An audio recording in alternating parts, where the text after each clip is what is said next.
So let's start the session को start करते हैं। देखो, बैंक के बैच की ये जो पर्टिकुलर बैंक एग्जाम को टारगेट करके ये जो बैच डेवलप किया गया है, इसमें आपको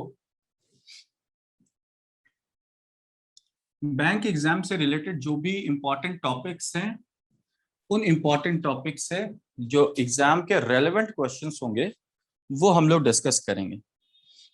जैसा कि आपको पता है कि ये जो बैच है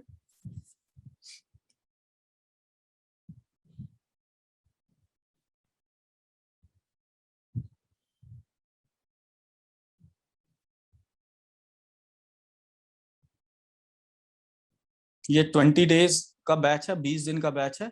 तो हमारी कोशिश रहेगी ना कि इन 20 दिनों में कुछ इंपॉर्टेंट जो टॉपिक्स हैं, उन इंपॉर्टेंट टॉपिक से रिलेटेड जो क्वेश्चंस हैं वो हम लोग आज डिस्कस करेंगे। ठीक है, तो आज इसकी शुरुआत हम लोग कर रहे हैं। हमारे पास जो इंपॉर्टेंट टॉपिक्स है वो क्या क्या है, इसकी बात मैं करूं तो सबसे पहले हम लोग आज डिस्कस करने की कोशिश करेंगे कुछ क्वेश्चन डायरेक्शन से और कुछ क्वेश्चंस ब्लड रिलेशन से।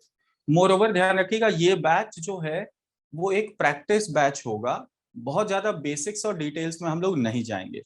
ठीक है, जल्दी आ जाएगा ऋतु बेटा, तो आपको पता होगा। थोड़ा सा इसको रिवाइज करेंगे, डायरेक्शन एंड ब्लड रिलेशन आज करेंगे। कल की क्लास में कोशिश करेंगे इनइक्वालिटी और साथ ही साथ सिलॉक्स कोशिश करेंगे, है ना, नेक्स्ट क्लास में।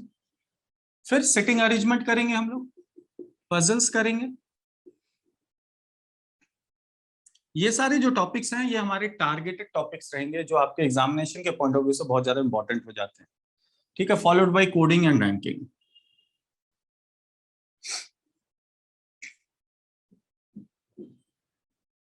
ठीक है, तो लिमिटेड डेज का ये सेशन है और इसमें लिमिटेड आवर्स हैं और इसमें हमें सारे टॉपिक को रिवाइज करना फटाफट।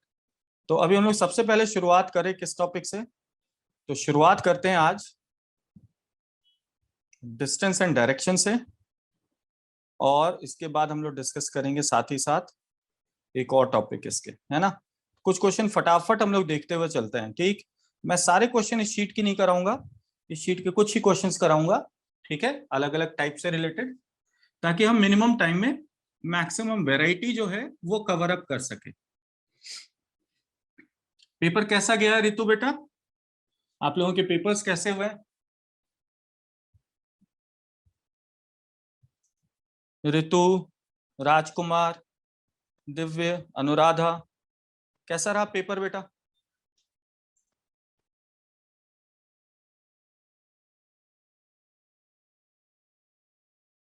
अच्छा हुआ दिव्य, वेरी गुड बेटा, वेरी गुड वेरी गुड, बहुत अच्छी बात है।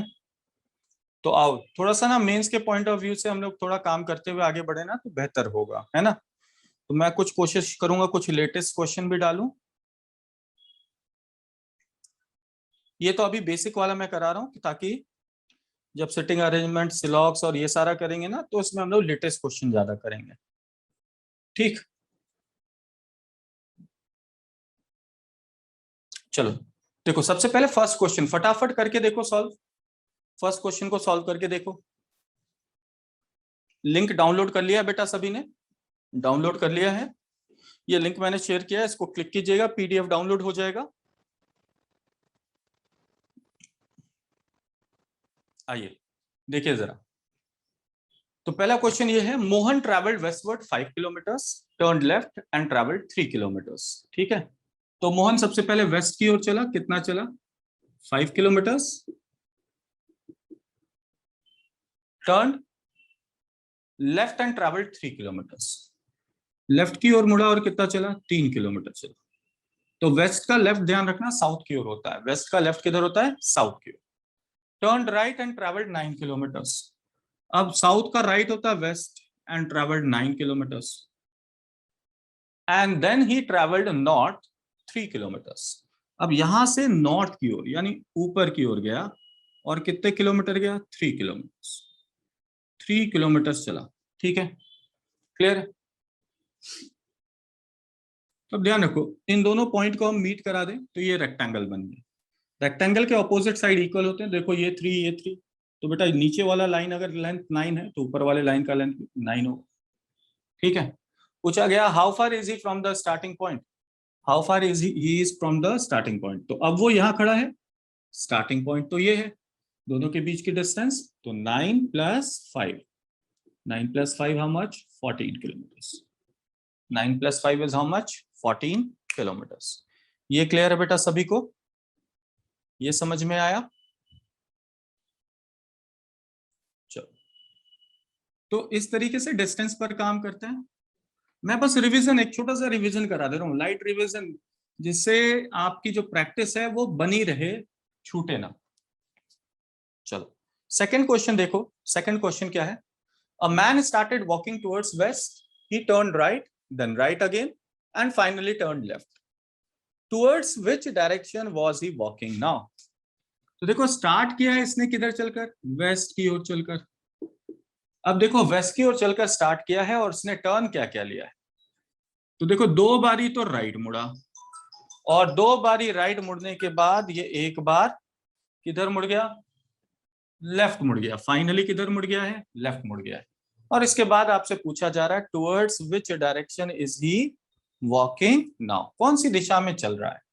तो ध्यान रखिएगा जब भी आपको इस तरह की क्वेश्चन मिले कि towards which direction is he walking या towards which direction is he is facing, अगर ऐसा सवाल हो ना तो हम केवल यही काम करते हैं, डायरेक्शन नोट कर लेंगे, सारे टर्न्स को नोट कर लेंगे। ध्यान बस इस बात का रखना है कि जो राइट और लेफ्ट टर्न्स होते हैं ये एक दूसरे के अपोजिट होते हैं। क्या होते हैं? एक दूसरे के अपोजिट होते हैं। तो अपोजिट को हम एक दूसरे से कैंसिल कर लेते हैं, यानी राइट लेफ्ट के जितने पेयर्स बनते हैं हम उन्हें आपस में कैंसिल कर लेते हैं। अब बचा क्या? तो वेस्ट, और वेस्ट से किधर मुड़ना है जी, राइट मुड़ना है। वेस्ट से राइट मुड़ना है। तो आप देखो वेस्ट और वेस्ट के राइट साइड कौन सी डायरेक्शन हमने लिखी, नॉर्थ। तो वेस्ट के राइट मुड़ने पर नॉर्थ आता है, यानी हमारा आंसर भी क्या आ जाएगा, नॉर्थ आ जाएगा। हमारा आंसर भी क्या आ जाएगा, नॉर्थ आ जाएगा। बोलो ये क्लियर है?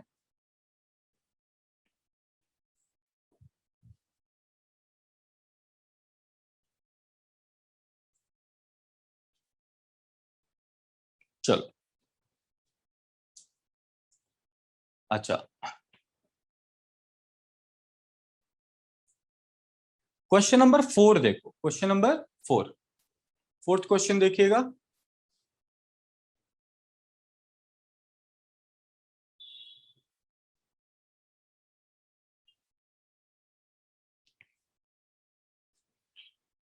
बोला गया प्रिया साइकिल्स 5 किलोमीटर्स नॉर्थ।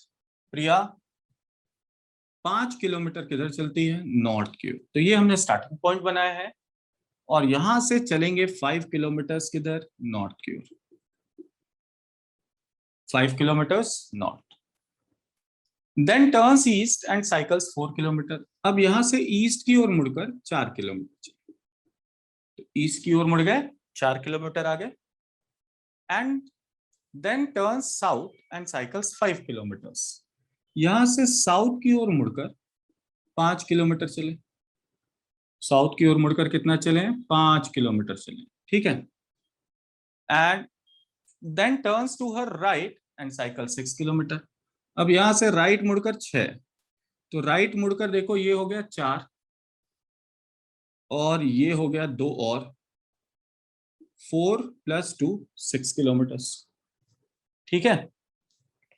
तो देखो सबसे पहले नॉर्थ गए 5, ईस्ट गए 4, साउथ गए 5, और यहां से राइट मुड़े यानी वेस्ट मुड़े, और वेस्ट 6 चले, तो 4 + 2 6।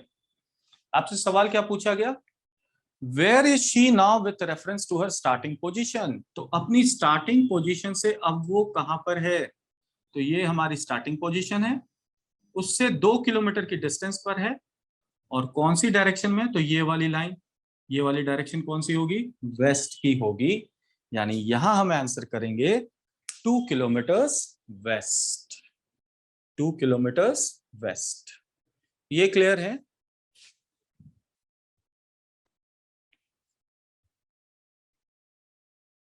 ओके ओके,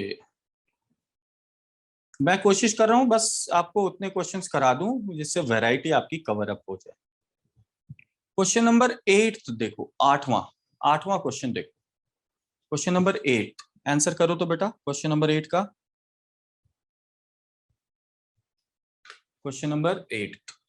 देखो मैं बिल्कुल अल्ट्रा बेसिक पे नहीं जा रहा हूँ, अल्ट्रा बेसिक तो सबको आपको याद होगा कि डायरेक्शंस कौन कौन से होते हैं, टर्न्स कौन कौन से होते हैं। अगर नहीं पता तो जरूर बता दीजिए, मैं एक बार बता दे रहा हूँ, रिव्यू दे रहा हूँ। देखो ये हमारा स्टार्टिंग पॉइंट होता है ना। इसके ऊपर की डायरेक्शन नॉर्थ लेते हैं, राइट की डायरेक्शन ईस्ट लेते हैं, नीचे की डायरेक्शन साउथ लेते हैं और लेफ्ट की डायरेक्शन वेस्ट लेते हैं। ये फिक्स होता है, नॉर्थ ईस्ट साउथ वेस्ट। ठीक है, इसके साथ साथ ये पूरा एरिया जो है, पूरा का पूरा ये जो पूरा एरिया दिख रहा है नॉर्थ और ईस्ट के बीच का, इसको कहते हैं नॉर्थ ईस्ट, इसको कहते हैं साउथ ईस्ट, इसे कहते हैं साउथ वेस्ट और इसे कहते हैं नॉर्थ वेस्ट। ठीक है, टर्न्स की बात करें तो टर्न्स के लिए हम लोग ये वैल्यू देखा था, ये वैल्यू ध्यान रखना है, विच इज NESWN। किसी डायरेक्शन से राइट मुड़ना है तो डायरेक्शन के राइट साइड आ जाओ, लेफ्ट मुड़ना है तो डायरेक्शन के लेफ्ट साइड आ जाएंगे। राइट मुड़ने के लिए राइट साइड और लेफ्ट मुड़ने के लिए लेफ्ट साइड। ठीक है, जैसे नॉर्थ के राइट में ईस्ट, ईस्ट के राइट साउथ, साउथ के राइट वेस्ट, वेस्ट के राइट नॉर्थ। इसी तरह लेफ्ट के लिए भी कह सकते हैं, नॉर्थ के लेफ्ट में वेस्ट, वेस्ट के लेफ्ट में साउथ, साउथ के लेफ्ट में ईस्ट और ईस्ट के लेफ्ट में नॉर्थ। बोलो जी, यहां तक क्लियर है?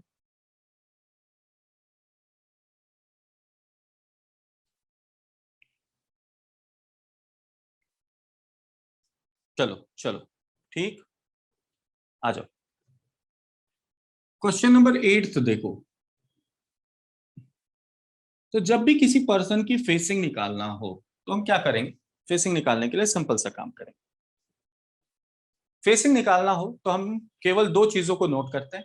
एक, उसकी इनिशियल डायरेक्शन क्या थी, यानी शुरुआत में वो कौन सी दिशा में जा रहा था, और दूसरी चीज, उसने टर्न्स क्या क्या लिए हैं, उसने टर्न्स क्या क्या लिए हैं। ये दो चीजें हम लोग जरूर नोट करते हैं। ठीक है, तो स्टार्टिंग की डायरेक्शन और टर्न्स, केवल हमें इससे मतलब होता है जब भी हमें फेसिंग निकालना हो तो हमें केवल इन्हीं दो चीजों से मतलब होता है। एक, स्टार्टिंग की डायरेक्शन क्या थी उसकी, और उसने टर्न्स क्या क्या लिए। जैसे इस क्वेश्चन में देखिए क्या बोला गया, a man goes 5 kilometre east then turns right and goes 4 kilometre. 5 kilometre चला है ईस्ट, फिर किधर टर्न लिया, राइट मुड़ा। सेकेंड टर्न इसने किधर लिया, लेफ्ट लिया, और इसके बाद की फेसिंग निकालनी है। तो हमने बात किया है कि लेफ्ट और राइट चूंकि एक दूसरे के अपोजिट होते हैं, हम इन्हें एक दूसरे से कैंसिल कर देते हैं। हम क्या करते हैं, इन्हें एक दूसरे से कैंसिल कर देते हैं। अब देखो कैंसिल करने के बाद कोई टर्न तो बचा नहीं, तो जो हमारी स्टार्टिंग की डायरेक्शन है उसका फेस भी उसी डायरेक्शन में होगा, वहां से कोई टर्न लेने की जरूरत नहीं है क्योंकि टर्न्स एक दूसरे से क्या हो गए हैं, कैंसिल हो गए। तो लेफ्ट राइट के जितने पेयर्स बनते हैं उन्हें कैंसिल कर देते हैं। अगर हम कैंसिल कर दें तो हमारा आंसर यही आएगा। ठीक है, क्लियर? चलो जी देखो ध्यान से।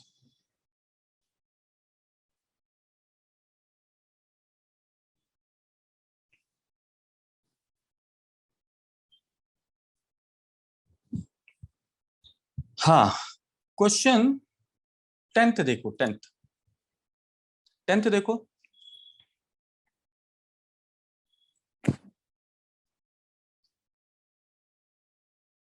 क्वेश्चन नंबर 10th देखिए।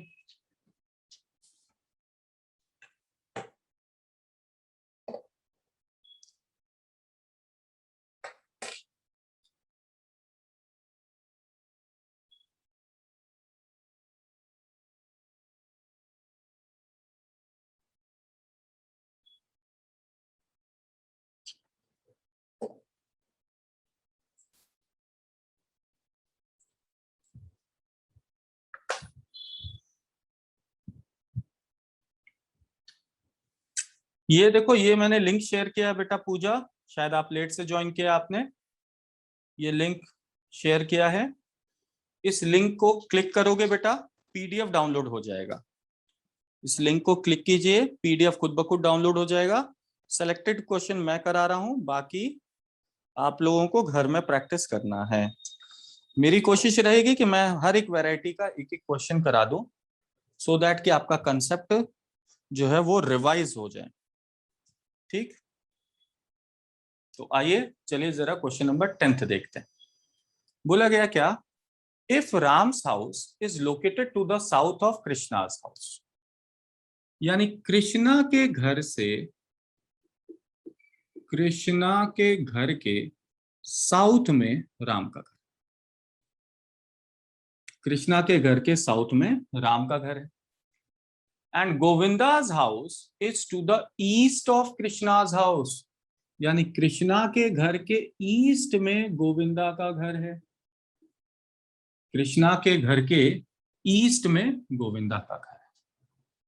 आपसे सवाल क्या पूछा गया, in what direction is Ram's house situated with respect to Govinda's house. Ram के रेस्पेक्ट में, गोविंदा के रेस्पेक्ट में राम का घर कौन सी डायरेक्शन में। तो गोविंदा के रेस्पेक्ट में बोला ना, तो ये हमारा ओरिजिन पॉइंट बन जाता है, जिसके रेस्पेक्ट में बोला गया वो हमारा ओरिजिन पॉइंट बन जाएगा। और गोविंदा के रेस्पेक्ट में हम सारे डायरेक्शन सेट करेंगे, यानी ऊपर नॉर्थ, राइट की डायरेक्शन ईस्ट, नीचे की डायरेक्शन साउथ और लेफ्ट की डायरेक्शन वेस्ट। गोविंदा के रेस्पेक्ट में सारे डायरेक्शन सेट करेंगे, और गोविंदा के अकॉर्डिंग देखिए तो ये वाली डायरेक्शन क्या हो जाएगी, तो गोविंदा के लिए ये वाली डायरेक्शन हो जाएगी साउथ और वेस्ट के बीच की, यानी इस क्वेश्चन का जो आंसर करेंगे वो आंसर करेंगे साउथ वेस्ट। इस क्वेश्चन का आंसर क्या करेंगे, साउथ वेस्ट करेंगे। चलो ठीक है, क्लियर है ये, इसमें कोई डाउट, कोई समस्या हो।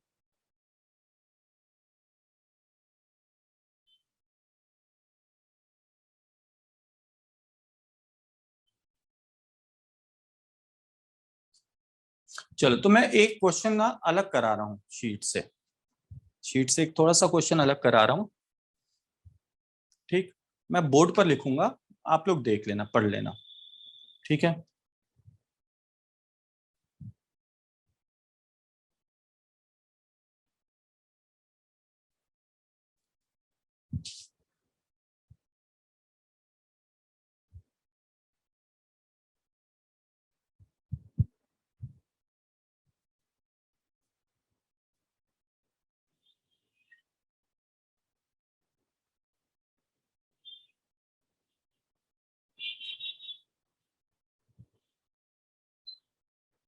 या रहने दो, एक काम करते हैं, इसी से अभी पहले मैं करा देता हूं, ठीक है, इसी से अभी कर लो। क्वेश्चन नंबर 10 हमने किया ना, ओके। क्वेश्चन नंबर 13 देखो, 13वां क्वेश्चन देखिए, question number 13वां।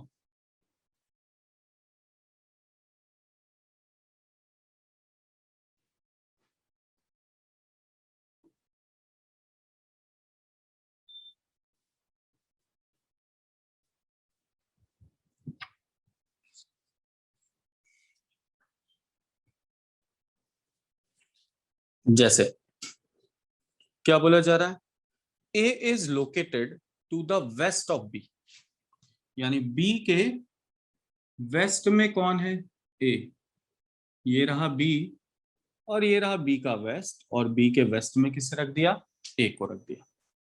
C is located at the north in between A and B, यानी ए और बी के बीच कहीं नॉर्थ में सी है।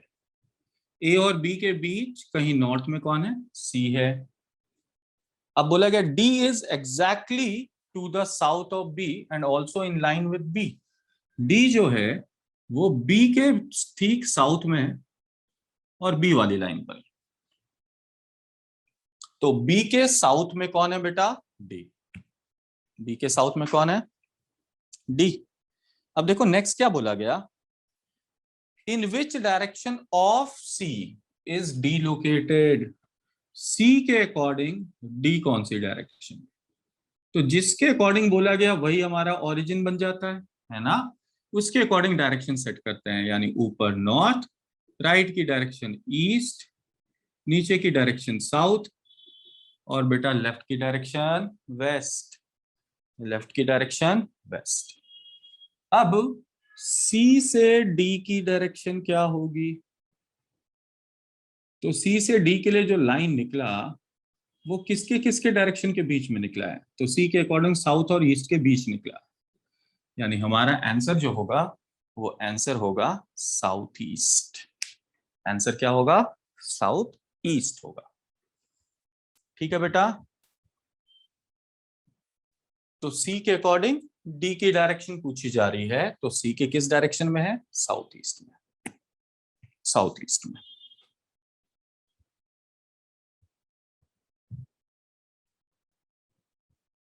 चलो बेटे आगे देखते हैं।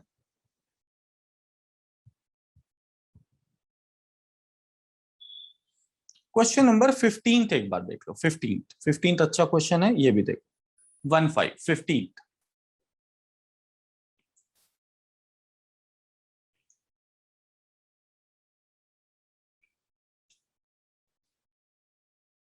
देखो, अभी हम लोग जो कोशिश कर रहे हैं, हमारी कोशिश ये रहेगी कि अभी हम लोग केवल और केवल वैसा ही क्वेश्चन करें जो आपके एग्जाम के पॉइंट ऑफ व्यू से इंपॉर्टेंट हो।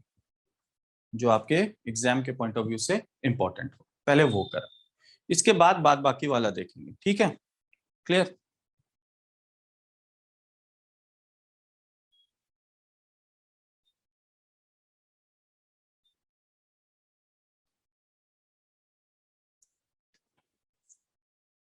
आ जाओ।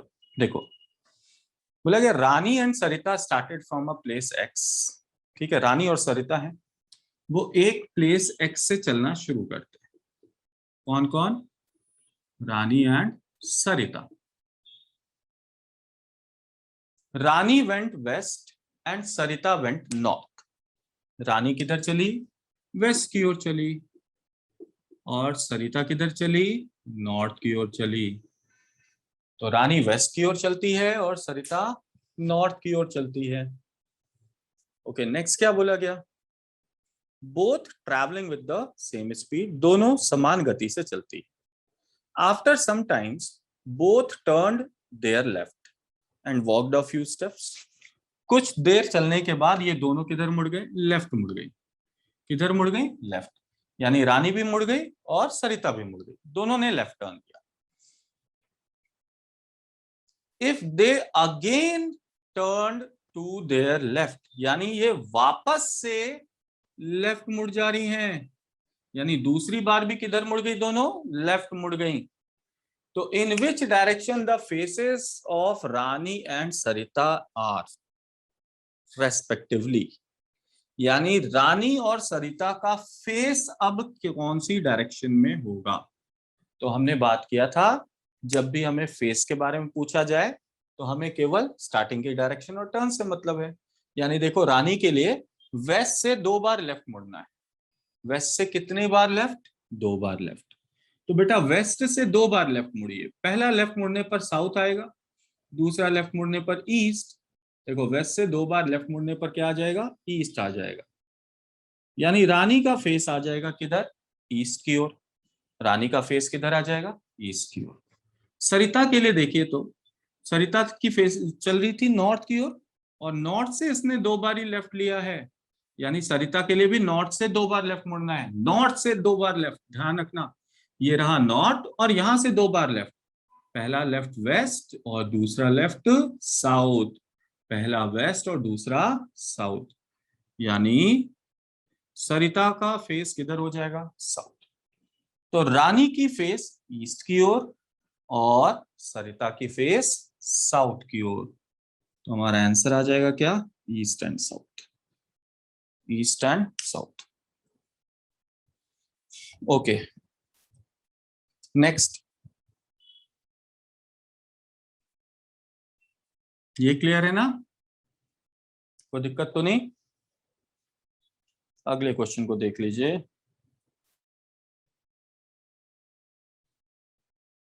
ये सारे तो इजी।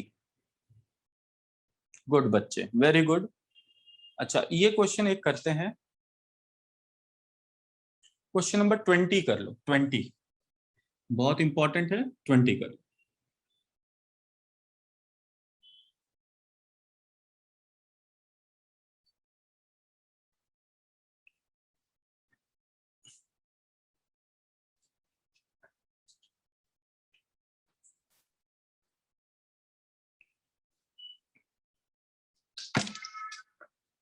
20 देखो क्या बेटा?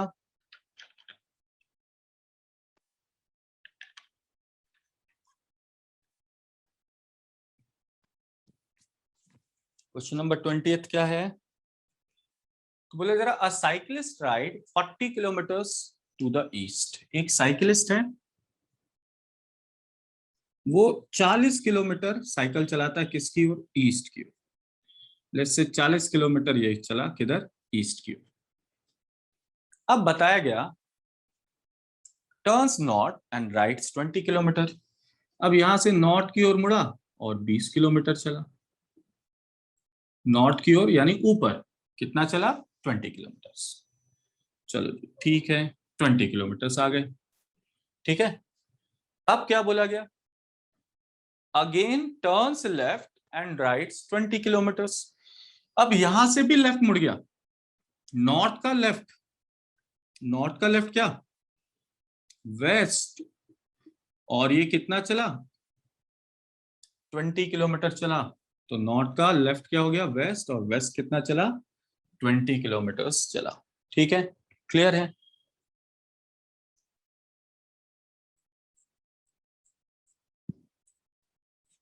अब आपसे सवाल क्या पूछा गया? How far is he how far is he from the starting point. Starting point से अब ये कितनी डिस्टेंस पर है? स्टार्टिंग पॉइंट से अब ये कितनी डिस्टेंस पर है? तो स्टार्टिंग पॉइंट तो ये है और खड़ा वो इस पॉइंट पर है। तो हमें बेसिकली ये वाली डिस्टेंस निकालनी है बेटा। ये वाली डिस्टेंस हमें फाइंड आउट करनी है। अब देखो ये कैसे फाइंड आउट करेंगे? तो इसके लिए हम क्या करते हैं, इस लाइन को नीचे परपेंडिकुलरली मीट करा देते हैं। ठीक है, इस लाइन को नीचे परपेंडिकुलरली मीट करा दिया।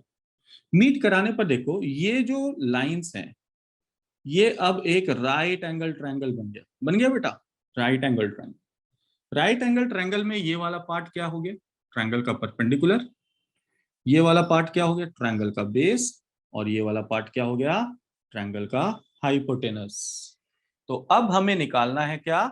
ट्रायंगल का हाइपोटेनस फाइंड करना है। ट्रायंगल का हाइपोटेनस हमें चाहिए। अब इस हाइपोटेनस को निकालने के लिए हमने पाइथागोरस थ्योरम पढ़ा है। पाइथागोरस थ्योरम क्या बोलता है? Hypotenuse is equals to under root perpendicular square plus base square. Hypotenuse कितना होता है?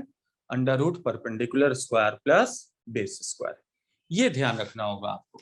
ठीक है, तो जब भी राइट एंगल ट्रायंगल का कंसेप्ट आएगा तो ध्यान रखिएगा, परपेंडिकुलर, बेस और हाइपोटेनस। हाइपोटेनस फाइंड आउट करते हैं, पाइथागोरस थ्योरम लगाते हैं। ठीक, अब सबसे पहले परपेंडिकुलर और बेस फाइंड आउट करते हैं। देखो परपेंडिकुलर तो वेरी सिंपल, ये वाली लाइन, इसका लेंथ क्या होगा? तो ठीक सामने वाली लाइन देखो। देखो सामने वाली लाइन 20 की है, तो ये वाली लाइन भी 20 की होगी, यानी परपेंडिकुलर की वैल्यू आ गई 20। ये दोनों तो बराबर होंगे ना, ये वाली लाइन और ये वाली लाइन, ये दोनों आपस में इक्वल होंगे। तो अगर ये 20 है तो ये भी 20 होगा। इसी तरह देखो ऊपर, अगर ऊपर ये वाला डिस्टेंस 20 है तो ये वाला डिस्टेंस भी 20 होगा, यहां से यहां। अब देखो हमें शुरुआत में जो डिस्टेंस यहां से बताई गई थी, यहां से यहां तक की टोटल डिस्टेंस 40 थी। 40 में से अगर ये वाला पार्ट 20 है तो रिमेनिंग पार्ट भी 20 होगा। और यही तो रिमेनिंग पार्ट हमारा बेस है, यानी यहां से यहां 20, यहां से यहां 20, टोटल कितने? 40। टोटल कितने? 40। तो अब हमें पता चल गया परपेंडिकुलर 20 है, बेस 20। हाइपोटेनस कितना होगा? तो भाई हाइपोटेनस निकालने के लिए फॉर्मूला लगाएंगे, under root perpendicular square plus base square. Under root perpendicular square plus base square, यानी under root 20 square plus 20 square, which is how much? 20 under root 2 kilometre. तो इसका आंसर आ जाएगा, how far is he from the starting point? Our answer is what? 20 under root 2 kilometres. 20 under root 2 kilometres. Is it clear? ये समझ में आया बच्चे?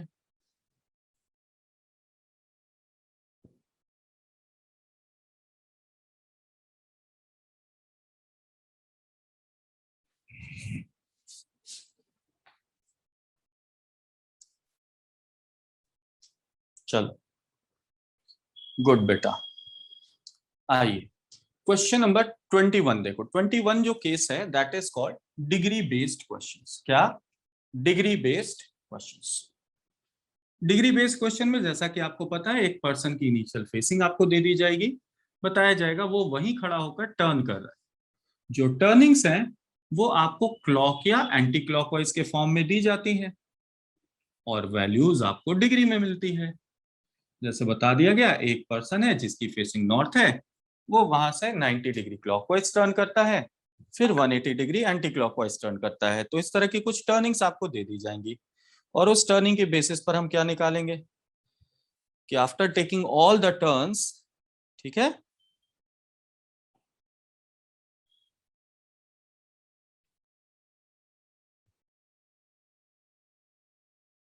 After taking all the turns what will be his final facing.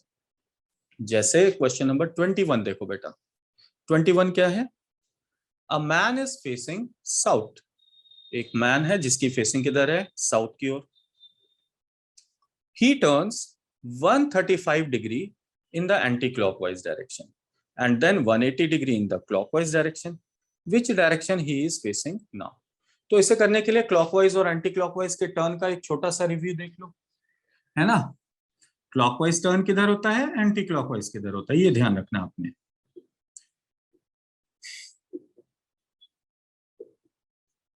तो north से clockwise मुड़ने पर east आता है, ईस्ट का क्लॉकवाइज साउथ, साउथ का क्लॉकवाइज वेस्ट और वेस्ट का क्लॉकवाइज नॉर्थ। ये जो टर्न है ना, ये टर्न होता है क्लॉकवाइज टर्न।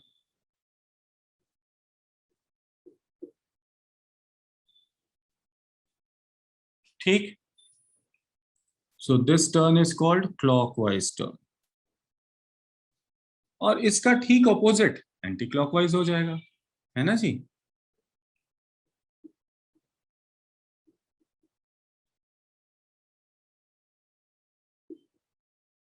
यानी नॉर्थ से एंटी क्लॉकवाइज चलने पर वेस्ट, वेस्ट से एंटी क्लॉकवाइज चलने पर साउथ, साउथ से एंटी क्लॉकवाइज चलने पर ईस्ट और ईस्ट से एंटी क्लॉकवाइज चलने पर नॉर्थ।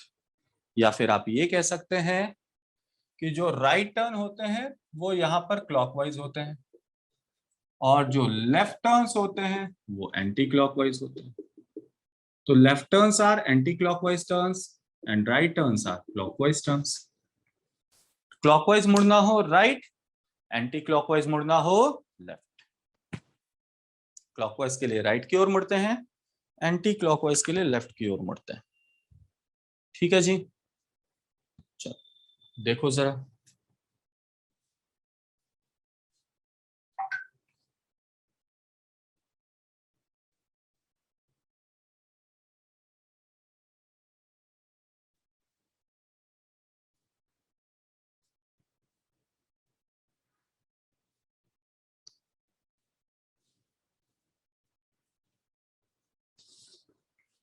हम्म, तो क्वेश्चन नंबर 21 अब समझते हैं। बोला गया man is facing south, he turns 135 degree anti clockwise direction and 180 degree clockwise direction. अब देखो यहाँ तो दो ही टर्न दिए गए, एक क्लॉकवाइज की वैल्यू, एक एंटी क्लॉकवाइज की। कभी कभी क्या होता है कि क्वेश्चन में टर्न्स ज्यादा भी हो सकते हैं, इससे दो या दो से ज्यादा भी हो सकते हैं, है ना। कभी 3 टर्न्स दे दिए जाते हैं, कभी 4, कभी 5। तो वैसी कंडीशन में हम लोग क्या करते हैं? क्या हम लोग सारे टर्न्स लेकर उसकी फेसिंग निकाल सकते हैं? नहीं, इतना टाइम पेपर में नहीं है कि हर एक टर्न के बाद उसकी फेसिंग क्या होगी। यानी फर्स्ट टर्न से सेकंड, फर्स्ट टर्न मतलब इनिशियल फेसिंग के बाद फर्स्ट टर्न लेने पर क्या फेस आया, फिर वहां से सेकंड टर्न लेने पर क्या फेस आया। अगर हम हर एक टर्न की फेसिंग निकालने लगेंगे तो फिर पेपर में पास करना मुश्किल हो जाएगा। तो वैसी कंडीशन में हम क्या करते हैं? देखो अभी हमने थोड़ी देर पहले फेसिंग को लेकर कुछ क्वेश्चंस किया था और वहां पे हमने बात किया था, हम क्या करते थे, पर्सन की इनिशियल डायरेक्शन नोट करते थे और सारे टर्न्स को नोट करते थे ना। और जिसमें से लेफ्ट और राइट एक दूसरे के कैसे टर्न्स होते थे, ऑपोजिट टर्न्स होते थे। और ऑपोजिट को हम लोग क्या करते हैं, माइनस करते हैं। उसी तरह वही रूल हम यहां भी यूज कर सकते हैं। लेफ्ट और राइट ऑपोजिट होते हैं, इसका मतलब क्लॉकवाइज और एंटी क्लॉकवाइज भी तो ऑपोजिट होते हैं। क्लॉकवाइज और एंटी क्लॉकवाइज ये भी तो आपस में ऑपोजिट होंगे, है ना। तो इनकी वैल्यू को भी हम माइनस कर लेंगे। जैसे यहां देखो क्वेश्चन में क्लॉकवाइज की वैल्यू 180 डिग्री है, एंटी क्लॉकवाइज की वैल्यू 135 डिग्री। क्लॉकवाइज की वैल्यू 180 डिग्री है, एंटी क्लॉकवाइज की वैल्यू 135 डिग्री है। ठीक है, तो क्या करेंगे, इनको आपस में इनका डिफरेंस निकाल लें। तो डिफरेंस कितने का आ गया, 45 का। अच्छा, ये जो 45 डिग्री आया, ये 45 डिग्री कौन सी टर्न का वैल्यू होगा, क्लॉकवाइज का या एंटी क्लॉकवाइज का? तो ध्यान रखना, दोनों में से जिसकी वैल्यू बड़ी होगी, बड़ी वैल्यू किसकी है, क्लॉकवाइज की। यानी ये जो 45 डिग्री बचा, ये किसका बचा, क्लॉकवाइज का बचा। ये 45 डिग्री किसका बचा, क्लॉकवाइज का बचा। ठीक है, यानी हमें स्टार्टिंग की डायरेक्शन से क्लॉकवाइज 45 डिग्री मुड़ जाना है, हमारा आंसर आ जाएगा। ठीक है जी, चलो तो देखो जरा यहां पर बात करें तो स्टार्टिंग की डायरेक्शन हमें बताई गई है साउथ। स्टार्टिंग की डायरेक्शन क्या बताई गई है, साउथ। और यहां से बस हमें टर्न ले लेना है क्लॉकवाइज, वो भी कितना, 45 डिग्री। तो साउथ से क्लॉक किधर चलता है, टुवर्ड्स वेस्ट। ध्यान रखना 45 है, ये एक क्वाड्रेंट 90 डिग्री का होता है, तो 45 यानी बीच में आकर रुक जाएगा। यानी इसकी फेसिंग जो आ जाएगी अब, वो किधर की आ जाएगी, साउथ वेस्ट की आ जाएगी। किधर की आ जाएगी, साउथ वेस्ट की आ जाएगी। तो ये ध्यान रखना है बस आपने। ठीक है, क्या किया हमने, क्लॉकवाइज और एंटी क्लॉकवाइज की जो वैल्यूज थी उनका डिफरेंस निकाला, और जो स्टार्टिंग की फेसिंग दी गई थी वहां से वो जो डिफरेंस अमाउंट बचा वो टर्न ले लीजिए, आपका फाइनल फेसिंग आ जाएगा, यानी आपका आंसर आ जाएगा। ठीक है, ओके। बाकी क्वेश्चन आप लोग प्रैक्टिस करना। क्वेश्चन नंबर 24 देखो, बहुत अच्छा क्वेश्चन है, क्वेश्चन नंबर 24।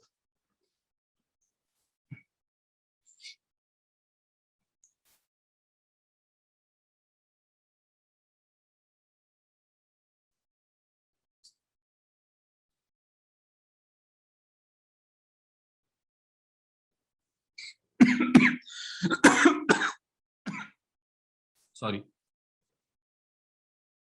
ठीक है बेटा, क्वेश्चन नंबर 24 देखिए।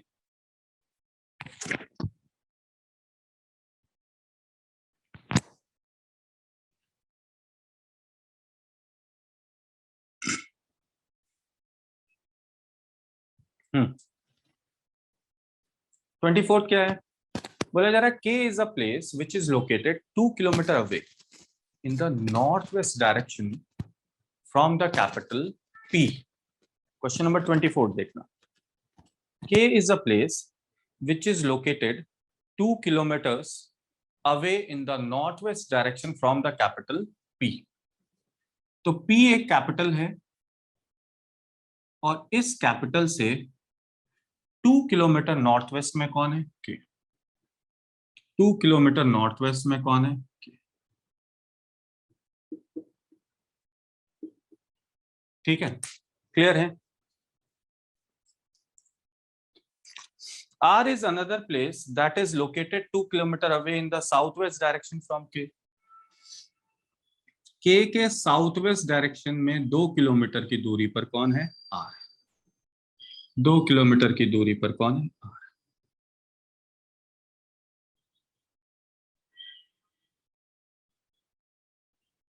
चलो ठीक है,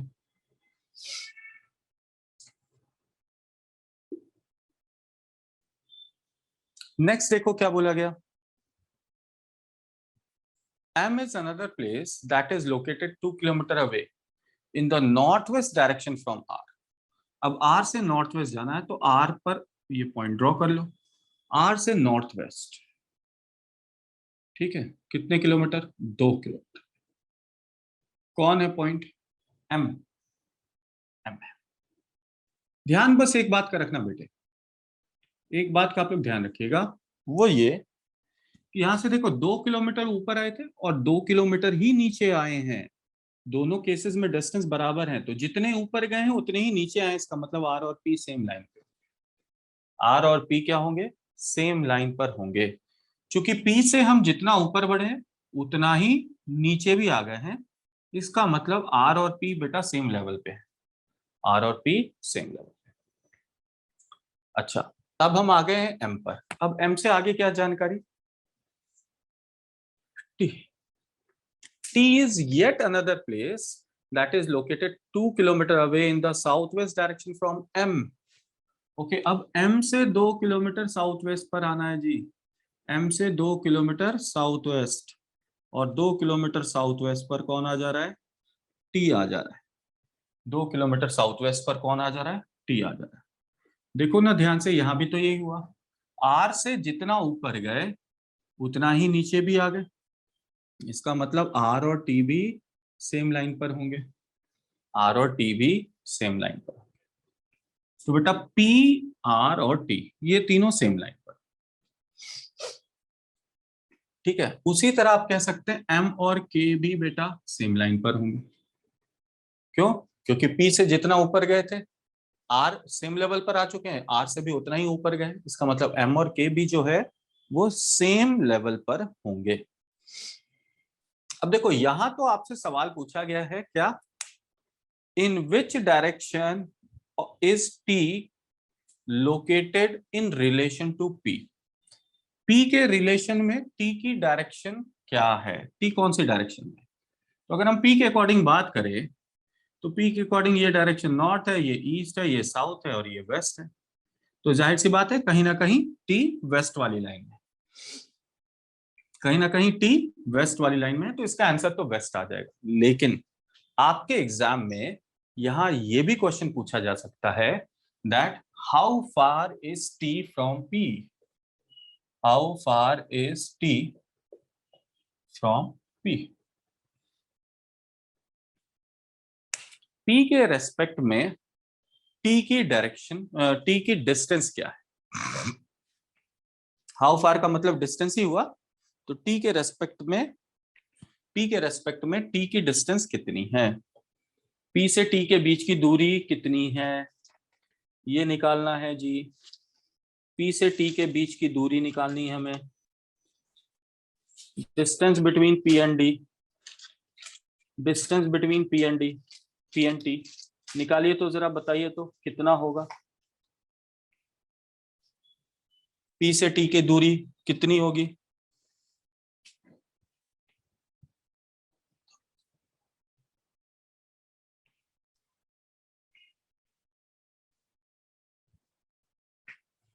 देखो ध्यान से कैसे निकाले, बहुत सिंपल सा काम, अब समझा रहा हूं, ध्यान से समझते जाना। ध्यान से देखो, अगर इस फिगर को आर पी के आर को, इस फिगर को ध्यान से देखो, ये एक ट्रायंगल बन रहा है ना बेटा, पी के आर ये एक ट्रायंगल बन रहा है, और ये ट्रायंगल भी कैसा ट्रायंगल बन रहा है? एक राइट एंगल ट्रायंगल बन रहा है बेटा। कैसा ट्रायंगल बन रहा है? राइट एंगल ट्रायंगल बन रहा है, समकोण त्रिभुज। समकोण त्रिभुज में ये एक पार्ट हो गया परपेंडिकुलर, ये वाला पार्ट हो गया बेस, और सामने वाला पार्ट इसका हाइपोटेनस। तो परपेंडिकुलर पता है 2, बेस पता है 2, पाइथागोरस थ्योरम लगा देंगे। पाइथागोरस हाइपोटेनस जब भी निकालना हो, पाइथागोरस थ्योरम, यानी under root 2 square plus 2 square, hypotenuse निकल जाएगा, under root 2 square plus 2 square which is 2 under root 2। तो इसका मान आ जाएगा 2 अंडर रूट 2। तो P से R की दूरी आ गई 2 रूट 2। P से R की दूरी कितनी आ गई? 2 रूट 2।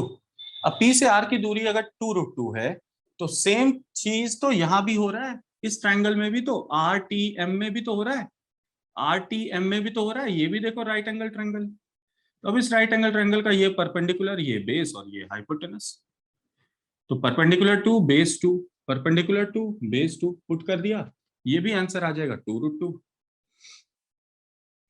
तो टोटल डिस्टेंस कितना हो गया? 2 root 2 plus 2 root 2, 2 root 2 plus 2 root 2 which is 4 root 2, which is 4 under root 2, 4 under root 2। Clear है? तो हमारा आंसर क्या आ जाएगा, 4√2।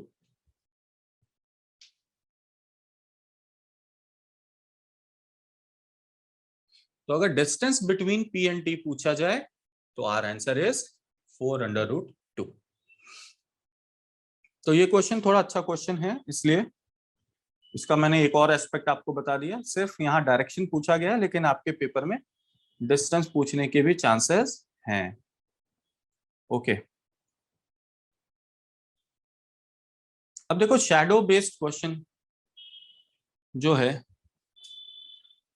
वो कैसे करते हैं, तो उसके लिए मैंने आपको तरीका बताया था, उसी तरीके को हम यहाँ भी फॉलो कर सकते हैं शैडो बेस्ड क्वेश्चन को डील करने के लिए।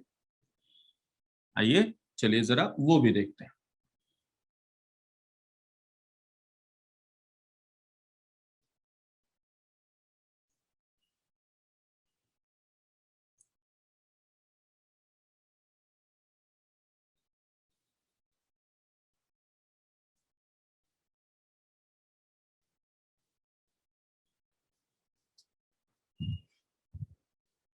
देखो क्वेश्चन नंबर 26वां क्वेश्चन देखिए। 25 26 दोनों देखते हैं, है ना। पहले 25 देखते हैं, फिर 26 देखते हैं। बोला गया daily in the morning the shadow of Gol Gumbaz falls on Bara Kaman, and in the evening the shadow of Bara Kaman falls on Gol Gumbaz exactly. So in which direction is Gol Gumbaz to बारा कमान? सो in which direction is Gol Gumbaz to बारा कमान? तो ये हमेशा ध्यान में रखना, कोई भी एक बिल्डिंग हो या पर्सन, मॉर्निंग के टाइम में जब बात होती है तो हमारा सोर्स ऑफ लाइट होता है सन। हम सन को रखते हैं ईस्ट में मॉर्निंग के टाइम। अच्छा, मॉर्निंग के टाइम में अगर सन ईस्ट में है, यानी लाइट ईस्ट से आएगी। अगर लाइट ईस्ट से आएगी तो शैडो किधर फॉर्म करेगा? Shadow will form in the west direction. Shadow किधर बन जाएगा? वेस्ट में। तो शैडो किधर बन रहा है? वेस्ट में। तो आपको ये ध्यान रखना कि मॉर्निंग के टाइम में शैडो बनता है वेस्ट में। मॉर्निंग के टाइम में शैडो वेस्ट में बनता है। अब यही काम इवनिंग का देख लो, तो इवनिंग में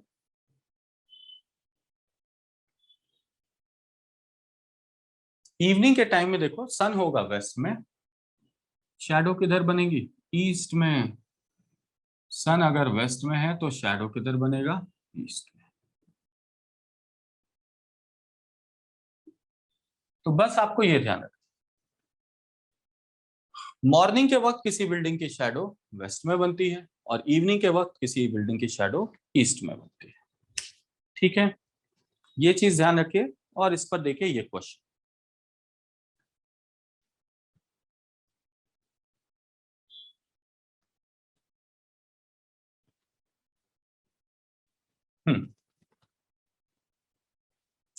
बोला गया क्या? Daily in the morning the shadow of Gol गुम्बज। अब मॉर्निंग का टाइम है और एक बिल्डिंग बताई गई गोल गुम्बज। तो daily in the morning the shadow of Gol Gumbaz falls on Bara कमान। अब जाहिर सी बात है, गोल गुम्बज की शैडो मॉर्निंग में किधर बनेगी? इधर ही बनेगी, यानी इधर कहीं बारा कमान बिल्डिंग है जिस पर ये पड़ रहा होगा गोल गुम्बज की शैडो। गोल गुम्बज की शैडो आ रही होगी किस पर? बारा कमान। तो जाहिर सी बात है ये जो बिल्डिंग है ये बारा कमान हो जाएगा। और हमें पता है ना, मॉर्निंग के टाइम में शैडो तो वेस्ट में बनता है, यानी आप ये कह सकते हैं ये जो बारा कमान है ये गोल गुम्बज के वेस्ट साइड में। किस साइड है? वेस्ट साइड है। बारा कमान जो है वो गोल गुम्बज के वेस्ट में। क्यों? क्योंकि गोल गुम्बज की शैडो उसके ऊपर पड़ रही है मॉर्निंग के टाइम, और मॉर्निंग के टाइम में हमें पता शैडो वेस्ट में बनती है। और चूंकि शैडो जो है वो बारा कमान के ऊपर आ रही है, इसका मतलब बारा कमान जो है वो गोल गुम्बज के वेस्ट में है। अच्छा, उसी तरह इवनिंग के वक्त क्या हुआ? इवनिंग के वक्त सनलाइट आया होगा वेस्ट से, शैडो बना होगा ईस्ट पर। और इवनिंग के वक्त ये बताया गया कि बारा कमान की शैडो गोल गुम्बज के ऊपर पड़ रही है। अब हमें पता है शाम के वक्त बारा कमान की शैडो तो ईस्ट में बन रही होगी। अगर ये गोल गुम्बज पर फॉल कर रही है, इसका मतलब गोल गुम्बज इसके ईस्ट में होगा। गोल गुम्बज इसके ईस्ट में होगा। ठीक है,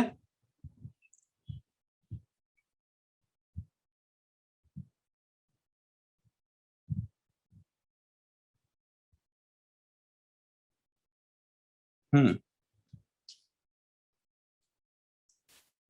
आपसे सवाल क्या पूछा गया? सो in which direction is Gol Gumbaz to बारह कमान? सो in which direction is Gol Gumbaz to बारह कमान? बारह कमान के अकॉर्डिंग गोल गुम्बज की डायरेक्शन क्या है? तो बारह कमान के अकॉर्डिंग गोल गुम्बज की डायरेक्शन ईस्टर्न साइड में है। किधर है?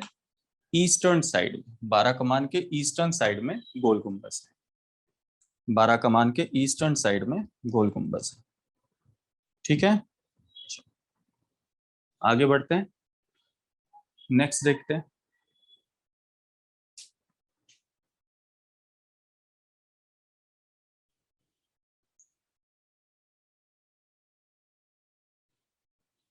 हम्म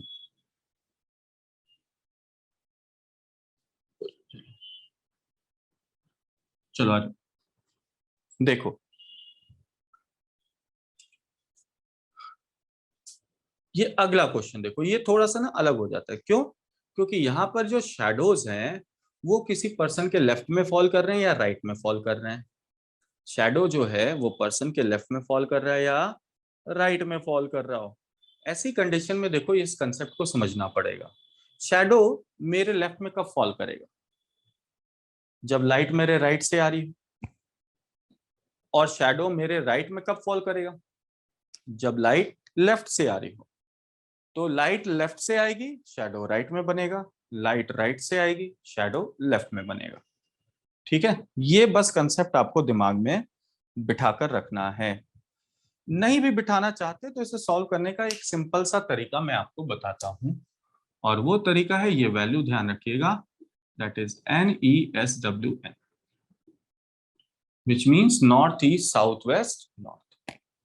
अब देखो इसकी मदद से कैसे सॉल्व करते हैं। बोला गया one morning after sunrise Gangadhar was walking facing a pole. अब मॉर्निंग का टाइम दिया है, आपको बस ये ध्यान रखना है कि मॉर्निंग के टाइम में सन किधर होगा, ये हमें पता है, सबको पता है।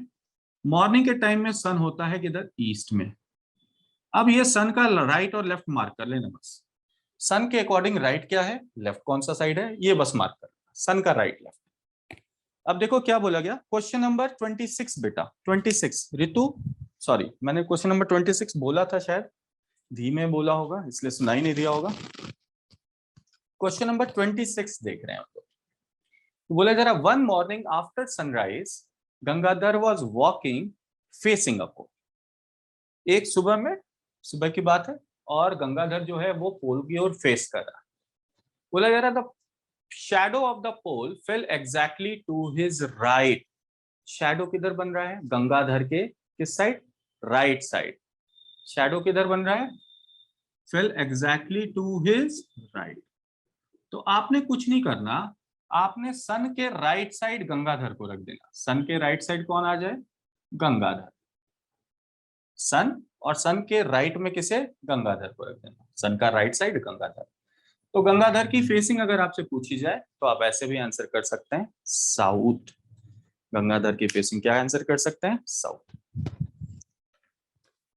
तो देखो बेटा, ये थे कुछ डिस्टेंस और डायरेक्शन से रिलेटेड कुछ इंपॉर्टेंट क्वेश्चंस जो बेसिक्स आपका क्लियर करने के लिए जरूरी था। एक बार रिवीजन हो गया, सारे कंसेप्ट पर हमने देख लिया है। अब इससे रिलेटेड आपको किसी भी तरह का क्वेश्चन दिया जाएगा तो मुझे नहीं लगता कि आपसे सॉल्व नहीं हो पाएगा। ठीक है, तो मैंने इसलिए इस टॉपिक के बेसिक्स को रिवाइज कराया है, इसका इस्तेमाल आगे भी हम लोग करेंगे, तो आपको समझ में आएगा कि मैंने ये सारी चीजें आज क्यों बताई थी। ठीक है, ओके, तो थैंक यू वेरी मच। तो आज के लिए अभी फिलहाल इतना ही, क्योंकि आपको पता है टाइम बड़ा लिमिटेड है, बड़ा ही लिमिटेड सा कोर्स है। मैं बहुत ज्यादा डीप में जाकर, डिटेल में जाकर चीजों को डिस्कस नहीं कर पाऊंगा। ठीक है, हाँ जहां जरूरत होगी वहां हम लोग डीप भी जाएंगे, लेकिन ये सारे टॉप क्वेश्चंस जो ऐसे हैं इसमें बहुत ज्यादा डिटेल में जाने की जरूरत नहीं थी, इसलिए मैंने डायरेक्ट आपको क्वेश्चन से ही चीजें समझाना शुरू किया। जिन टॉपिक्स में डीप और डिटेल में जाना होगा, डेप्थ में थोड़ा, वहां हम लोग डेप्थ में भी चलेंगे। ठीक है, okay then, thank you very much for attending the session. See you in the next class.